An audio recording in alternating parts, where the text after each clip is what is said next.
அமைச்சர் ரகுபதி செய்தியாளர்களை சந்தித்து வருகிறார். அந்த காட்சிகளை தற்போது பார்க்கலாம். இன்றைய தினம் பாரதிய ஜனதா கட்சியினுடைய பிரதிநிதியாக நம்முடைய சட்டமன்றத்துக்கு வந்து சென்றிருக்கின்றார். சட்டமன்றத்திலே தொடர்ந்து மூன்று ஆண்டுகளாக அவரிடத்திலே நாங்கள் எடுத்து சொல்லி வருகிறோம். தமிழ்நாடு சட்டமன்றத்தினுடைய மரபு முதலிலே தமிழ்த்தாய் வாழ்த்து பாடுவது, நிகழ்ச்சி முடிந்தவுடன் இறுதியிலே தேசிய கீதம் இசைப்பது, தேசிய கீதம் பாடுவது, இது தமிழ்நாட்டினுடைய மரபு என்பதை எடுத்து சொல்லி வந்து கொண்டிருந்தாலும் கூட அவர் இன்றைக்கு பேச துவங்குகின்ற போதே தேசிய கீதம் பாடவில்லை என்று சொன்னார். அது மரபல்ல. நாங்கள் இன்றைக்கு உரை இங்கே நிகழ்த்த வேண்டும், அந்த உரையை நிகழ்த்துங்கள் என்கின்றதை சொல்லுகின்ற பொழுது திரும்ப திரும்ப அவர் எழுதி கொடுக்கப்பட்ட அல்லது தயாரித்து தரப்பட்ட அல்லது தமிழக அரசால் கொடுக்கப்பட்ட அந்த ஆளுநர் அறிக்கையை வாசிக்காமல் தானாக ஏதாவது வார்த்தைகளை எல்லாம் சொல்லி அதன் மூலமாக ஏதாவது இங்கே சட்டமன்றத்திலேயே பிரச்சனைகளை கிளப்ப முடியுமா என்று பார்த்தார். ஆனால் எல்லோரும் அமைதியாக இருந்தனர்.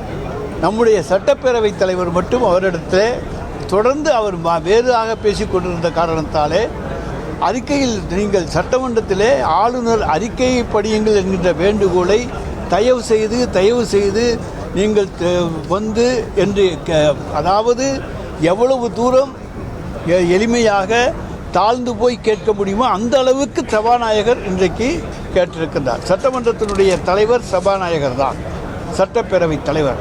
ஆனாலும் அவர் அப்படி கேட்டு நீங்கள் எழுதி கொடுத்த உரையை வாசியுங்கள் என்று சொல்ல பொழுது அதை வாசிக்காமல் ஆளுநர் அவர்கள் வெளியேறிவிட்டார்கள். வெளியேறி சென்ற பிறகு தன்னுடைய ஆளுநர் மாளிகையிலே இருந்து கொண்டு ஒரு அறிக்கையை தந்திருக்கின்றார். அவருடைய மைக் ஏதோ ஆஃப் செய்யப்பட்டதைப் போல நாங்கள் அத்தனை பேரும் அங்கே தான் இருக்கின்றோம், நீங்களும் பத்திரிகையாளர்களும் மாடியிலே இருந்து பார்த்து கொண்டு தான் இருந்தீர்கள். எந்த மைக் ஆஃப் செய்யப்பட்டது?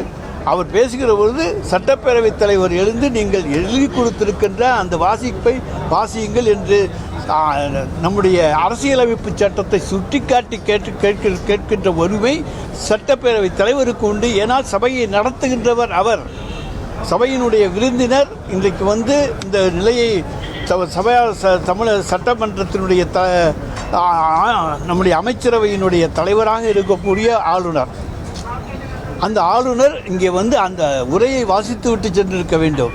ஆனால் அதை விட்டு திரும்ப கேட்க வேறு கேள்வி சொல்லிவிட்டு இப்பொழுது மைக்கை ஆஃப் செய்தார்கள் என்றால் மைக் ஆஃப் செய்யப்படவில்லை. அது சுத்தமான புழுகு. அதை தமிழக மக்களுக்கு தெரிவிப்பதற்காக இதன் மூலமாக தெரிவித்துக் கொள்கின்றோம். ஆளுநர் ஏதோ தான் சொல்லிவிட்டால் அதை உண்மை என்று மக்கள் எண்ணி விடுவார்கள் என்று நினைக்கின்றார்.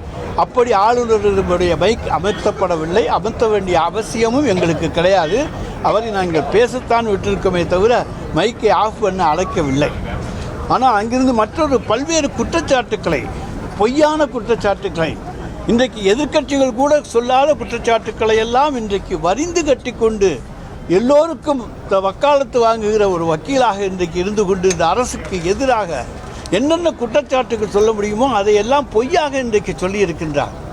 தமிழகத்தினுடைய பல்வேறு வளர்ச்சிகளை பற்றி குறிப்பிடுகின்ற பொழுது நம்முடைய இன்வெஸ்ட்மெண்ட் 12 கோடி ரூபாய் to the tune of over 12 lakh crores is for from the ட்ரூத்துங்கிறார். நாங்கள் 12 லட்சம் கோடி ரூபாயை கொண்டு வந்திருக்கிறோம் என்று சொல்கிறோம், அது ஃபார் ஃப்ரம் ட்ரூத் என்கின்றார். அதோடு இல்லாமல் ஃபாரின் டைரக்ட் இன்வெஸ்ட்மெண்ட்டில் நம்ம 6வது இடத்துக்கு போய்விட்டோம் 4லிருந்து என்று சொல்லுகிறார். இந்திய ஒன்றியம் தன்னுடைய கணக்கிலே 11.9 பொருளாதார வளர்ச்சியை கண்டிருக்கிற மாநிலம் தமிழ்நாடு என்று இந்திய ஒன்றியம் அறிவித்திருக்கிறது. நாங்கள் அறிவிக்கவில்லை. ஆனால் இவர் எதை பார்த்து சொல்லுகிறார், எந்த கணக்கை பார்த்து கொண்டு சொல்லுகிறார், இவர் தூங்கிக் கொண்டு சொல்லுகிறாரா விழித்து கொண்டு சொல்லுகிறாரா தெரியாது.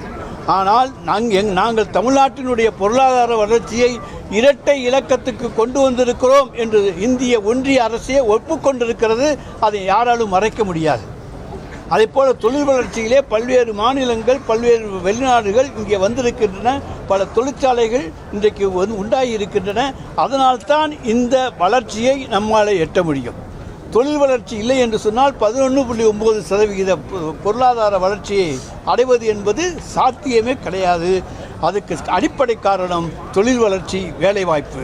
எனவே இந்த வேலைவாய்ப்பு, தொழில் வளர்ச்சி இவற்றை பற்றி ஆளுநர் சொல்லியிருப்பது முற்றிலும் உண்மைக்கு புறம்பானவை என்பதற்கு ஒன்றிய அரசினுடைய கணக்கெடுப்பே சரியானதாக உங்களுக்கு 11.9% பொருளாதார வளர்ச்சி என்பது தமிழ்நாட்டினுடைய வளர்ச்சி. அதை இன்றைக்கு ஆளுநர் அவர்கள் பொய்யாக வந்து சட்டமன்றத்தில் சொல்லுவதற்கு பதிலாக ஆளுநர் மாளிகையில் இருந்து இன்றைக்கு சொல்லியிருக்கின்றார்.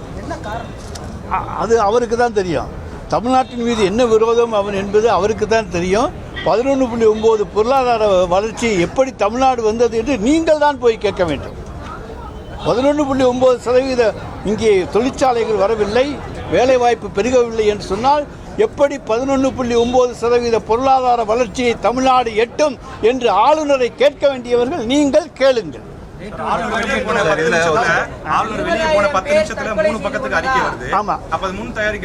முன்னாலேயே தயாரிக்கப்பட்டு தான் ஏன்னா ஆளுநர் இங்கிருந்து வெளியேறுகிறார். வெளியேறிய உடனேயே அந்த அறிக்கை ஆளுநர் மாளிகையிலிருந்து வருகிறது என்று சொன்னால் எல்லாம் திட்டமிடப்பட்ட வேலைகள் தான். எனவே அவங்க முன்னாலே தயாரித்து வச்சிருக்கலாம். எங்களுக்கு அதை பற்றி கவலை இல்லை. தமிழ்நாட்டை குறை சொல்ல வேண்டிய ஏன்னா தேர்தல் ஆண்டு 2026 தேர்தல் ஆண்டு. இதில் ஆட்சியை பற்றி ஏதாவது குறை சொல்ல வேண்டும் என்பதற்காக அவர் கனவு கண்டு கொண்டிருக்கிறார். 11.9% பொருளாதார வளர்ச்சியை மூடி மறைக்க யாராலும் முடியாது, எந்த சக்தியாலும் முடியாது என்பதை நான் தெரிவித்துக் கொள்கிறேன்.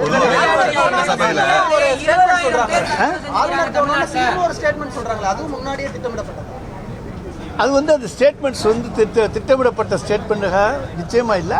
அங்கே தான் வாசிக்கிறார். எப்படின்னா இந்த மாதிரி சம்பவங்கள் நடந்தால் நாங்கள் இது எல்லாம் பல எதிர்க்கட்சி ஆளுகிற மாநிலங்களிலே இந்த நடைமுறை இன்றைக்கு இருக்கிறது. ஆளுநர் எழுதி கொடுத்த உரையை வாசிப்பது இல்லை என்று சொல்லிவிட்டால் அப்புறம் எதற்கு ஆளுநர் உரையோடு துவங்க வேண்டும்? அதற்கு ஒன்றிய அரசிலே நாங்கள் எங்கள் பாராளுமன்றத்திலே நாங்கள் அதற்கான அரசியல் சாசன சட்ட திருத்தத்தை தான் கொண்டு வருவோம் என்று சொல்லியிருக்கோமே தவிர நாங்களாக நீக்கப் போகிறோம் என்று சொல்லவில்லை.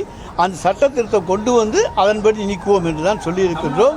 அது சொல்லுவதிலே தவறில்லை. தமிழ்நாடு அரசு மரபுபடி